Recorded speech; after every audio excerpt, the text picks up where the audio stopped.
But we didn't quite finish, and that's this one here. So we were in this case where we have infinity minus infinity. We're trying to, and you'll see some of these in tonight's homework, so I want to make sure you're good on these. Other forms. We haven't really encountered all the other forms yet. So in this situation, hopefully again you remember why that even is indeterminate, that like you have these two competing functions, you're not sure like which one wins in the end. And using algebra, again, we can get it into hopefully one of the other indeterminate forms. So here we have it now in 0 over 0 form. Taking derivatives is what we did as we closed class yesterday, and we found we still are in this indeterminate form 0 over 0. Plug in 1 to see that that's the case. Yes? Look at it. Okay. Can you verify that this is correct, that this is still indeterminate? So we're going to do L'Hopital's again,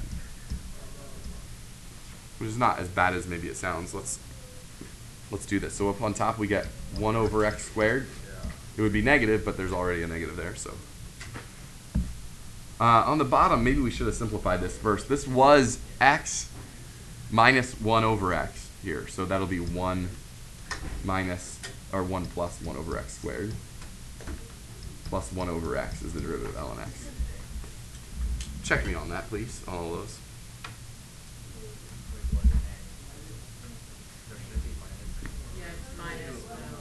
Yeah, but then I took the derivative of that. And the derivative of negative 1 over x is positive 1 over x squared.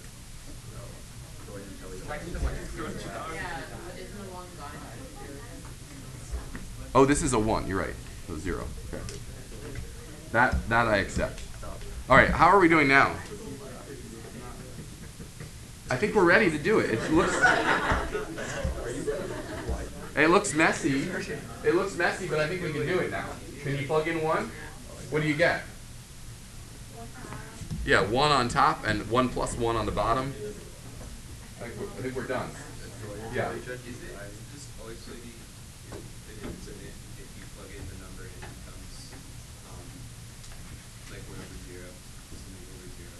Something over 0. Like in the first part, when you found out that it was infinity minus infinity. Yeah. So you did that by like putting 1 into x, right? Yeah, 1, So, right, and right. so like, and then you get 1 over 0.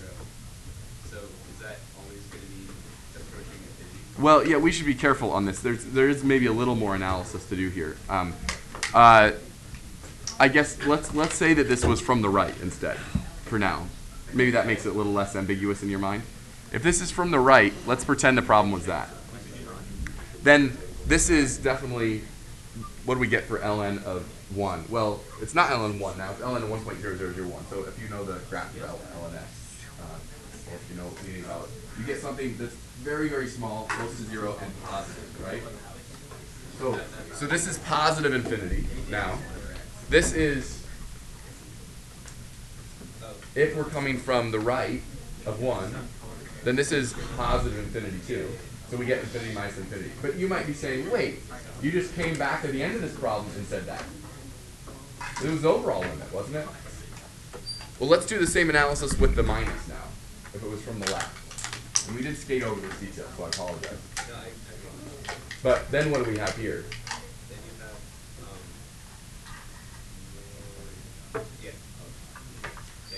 Yeah, you get negative infinity, and over here you get,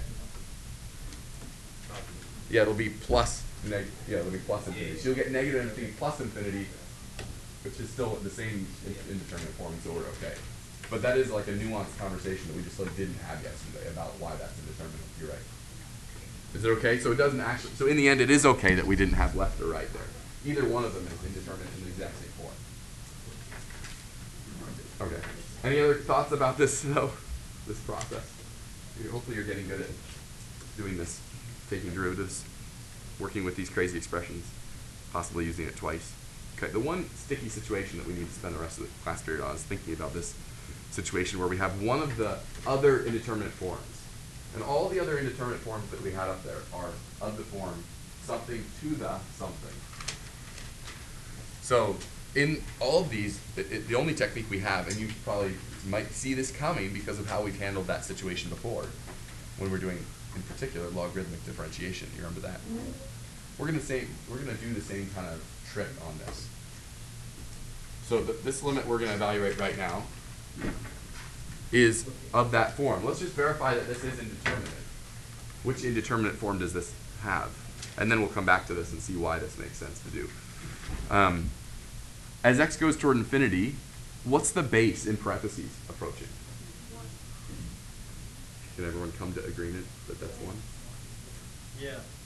Just the base, right? Yes. Just the base. In parentheses, that's headed toward 1.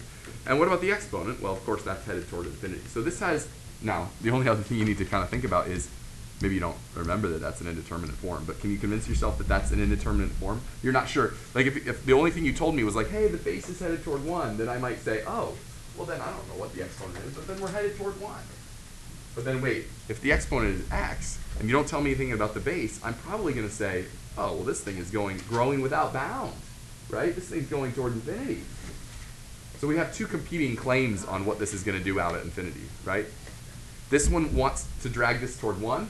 This one wants this to drag out to infinity.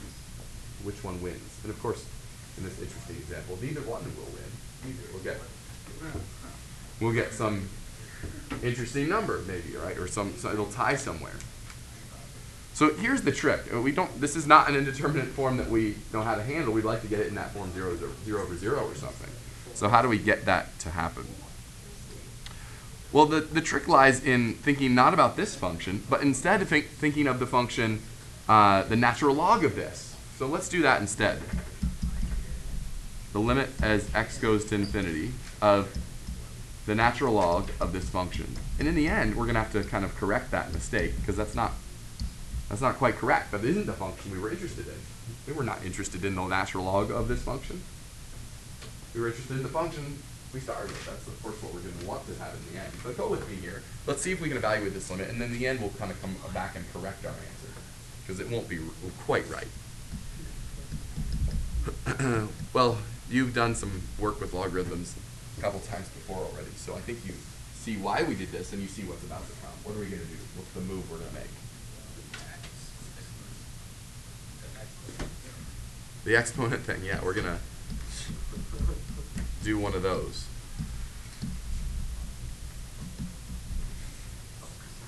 Okay, now tell me about this limit. Is it indeterminate? And if so, which form does it have? Again, we're headed toward infinity.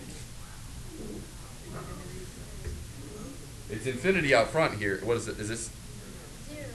This is 0. ln of 1 is 0.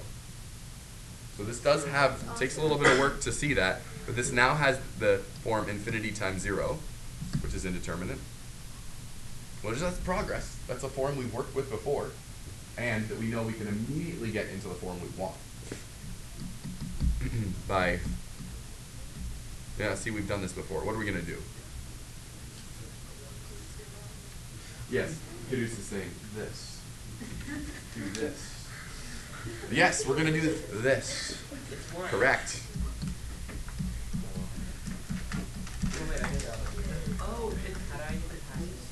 Right? All right, so now let's just verify. Let's just stop and verify again. Now are we in the form 0 over 0? Yes. How do you like my thought bubble technique? Is that a good technique? I like it. Yes. Okay. Yes. Okay, how can you just take the... Yeah, we can't, right? Yeah, we can't. In the end, this is going to be an answer that is not the answer to the problem we wanted, right? True. You're right. You're absolutely right. Go with me. All right. So it's indeterminate. Let's take derivatives. This will like not work at all if we don't finish it. That would be bad. You'll miss the power punch at the end. So we get 1 over 1 plus 1 over x times negative 1 over x squared on top. That's the derivative of the top, right? And the bottom. But let's see how nice this is going to be. Do your homework. See you guys. Good luck today. Have fun. Goodbye. Swimming. All right, well, what do you see, guys? It's irresistible. You all want to. Go ahead. Simplify. Yeah, so we're taking the limit as x goes to infinity of 1 over 1 plus 1 over x Tell me about that, and what do you get? Yeah, so this is 1. Now we need to return to the original question here, right? We need to think, okay, if the natural log of this function heads toward 1, what does this function head toward? 1. No. 0. Well, let's think it through carefully here. In fact, one way we could have done this problem, it would have been cumbersome to do this, but would have been to do all of this work and use the inverse property here, e to the ln this. Do you agree that that would have been equivalent if we had done that? So let's just temporarily call this f of x, this thing we were doing. Then the limit we just took is the limit of ln f of x, right? So how do we recover the answer then? Is it E? Yeah, it's e to the 1, right? That's right. So if this is the limit of interest right here, guys, right? We just found this limit, didn't we? That limit up in the exponent we just established. It's 1. And if this is the actual problem we are trying to do, then our answer will always be, after doing this process, e to the whatever we got. And if we got 1, it'll be e to the first. Or e, which, by the way, is one of the definitions that you might have learned for e. Do you remember this? This is painted up in the math hall, right? The limit as x goes to infinity of 1 plus 1 over x to the x is one of like the definitions of e.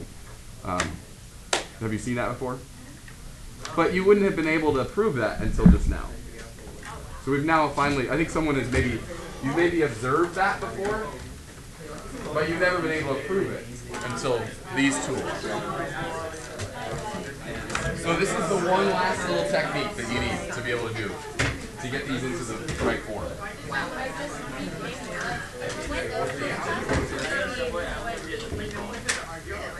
I didn't hear you laughing much about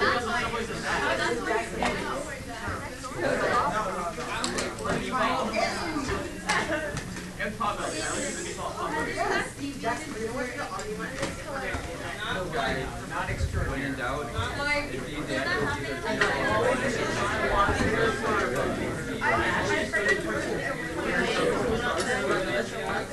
the first time it was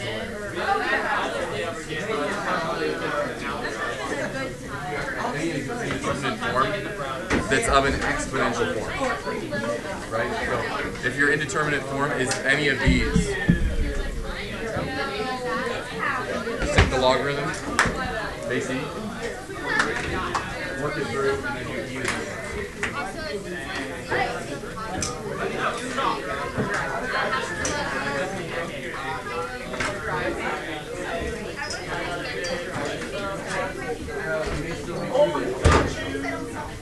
Shivani, you were impressed by that shot, weren't you? Jackson, you saw that shot into the back.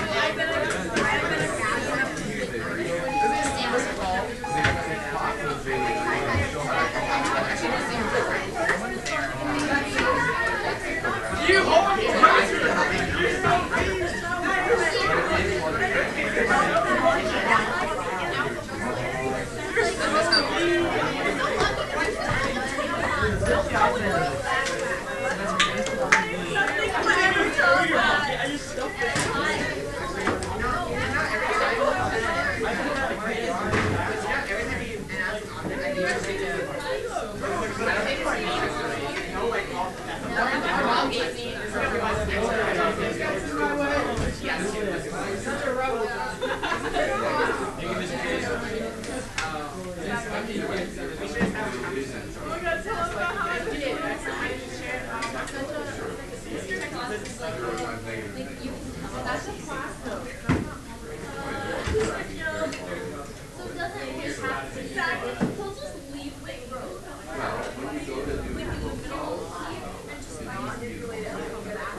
me over to infinity works fine. And what about like this one? There was an answer for both answers. From the left side, like how do you know about that? Well, you need to know what the right. Did you know that secant has asymptotes, vertical asymptotes at negative constant times 2? Where are we? Would it be undefined? Was it going to 0? Sure, it's a 0. This? Oh, we're heading towards 0. Okay, so there's not really anything to On do. the left Sorry, side. I was thinking this is more interesting. Doesn't matter from the left or right. The secant of 0 is 1. Right. Right, I mean, secant has this shape here. Here's the Yeah. axis, right? Yeah, but 1 over 0. No, it's undefined. I didn't see where the part was. Yeah. what is it? Oh, and because you're coming from the right, it's going to be positive. But if you come from the left, it'll be negative. I appreciate that. Thank you, Brian. Is it negative infinity? 0 from the left. Is that what it is? Yeah. From the left would be negative infinity, right? Because the top is 1. That's for sure. Whether you come from Yeah. left or right, the top is 1, right? Okay. Actually, secant is not the problem here. Secant from left and right is both 1 as you approach 0. But 2x is the problem, right? 2x approaches either something very close to 0 that's negative, or something that's very close to 0 that's positive.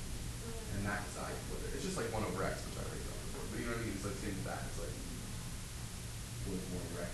Well, it depends on whether you're coming from the right or the left. You can be positive. Oh gosh. And this could be on the AP